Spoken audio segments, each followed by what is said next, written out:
台就出親噶嘛，唔係擂台啊嘛，你明？所以我打舞台有一次喺國內，成龍同李連杰拍部西片，話兩個要功夫電話，跟住啲問我，你估成龍好打，因為李連杰好打，我都戇居，喂，你都要問呢個問題啊？唔係我淨話咧，喂，人哋拍電影人唔係打擂台啊，你話俾我聽，佢兩個邊個好打，對拍電影有咩關係？你話而家我兩個打擂台嘅，你可以問我答。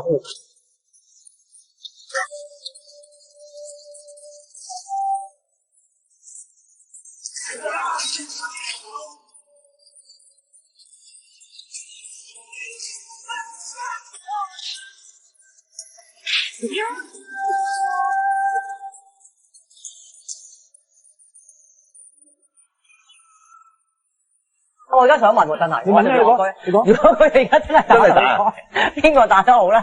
以你哋兩個嚇，你又同佢咁 friend，你哋呢個唔係一個好嘅。我呢個假設啊，嗰個假設為咗就5個啦。